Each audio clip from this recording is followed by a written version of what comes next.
आम्ही स्थानिक police station जे ICT पोलीस स्टेशन त्यांना उपोषणाचं पत्र द्यायला आलो।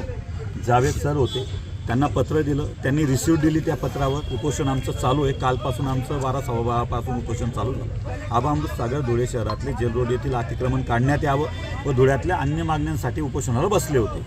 त्याच्यानंतर उपोषणाचा कालचा दिवस झाला। आज अचानक पोलीस बंदोबस्त वाढला काय आणि जिल्हाधिकाऱ्यांनाही मी फोन केला, आयुक्तांना फोन केला की का म्हणून हा मंडप तोडला जातो आहे। काहीच उत्तर दिलं नाही। म्हटलं कुठल्या प्रशासनाच्या दबावामध्ये तुम्ही पडलेले आहेत ते आम्हाला सांगा आणि आम्हाला खोटे नाटे इथं जबरदस्तीने उचलून घेऊन आलेले आहेत। आणताना शिवाजी महाराजांचा फोटोसुद्धा तुटलेला आहे पोलीस प्रशासनाकडून।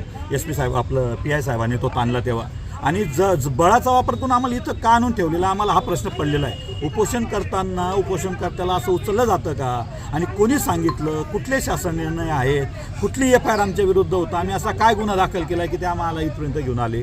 आम्हाला प्रचंड त्रास झालेला आहे। आमच्या जो पदाधिकारी आहे आबा अमृतसागर यांची प्रकृती चिंताजनक आम्हाला वाटते, त्यांना जरा त्रास होत आहे। आणि इथं आल्यानंतर सुद्धा आम्हाला इथं उपोषणाला बसायचं असताना आम्ही सांगितलं की आता तुम्ही तोडले सगळं आमचा मंडप वगैरे, तर आम्हाला तिथं उपोषणाला जाऊ द्या। तर नाही, मध्ये चला, मध्ये बसा, जायचं नाही, यांची वाट लावारी अशी भाषा वापरली जाते। आम्ही आत्ताच 112 नंबरला कॉल केलं आणि पोलीस संरक्षण मागितलेलं आहे आणि आमचं उपोषण चालू आहे।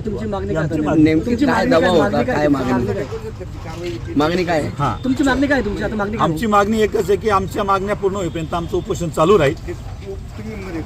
हां, आमचं उपोषण चालू असेपर्यंत आमच्या मागण्या जोपर्यंत पूर्ण होत नाही आमचं उपोषण चालू राहील आणि या पद्धतीने होतं।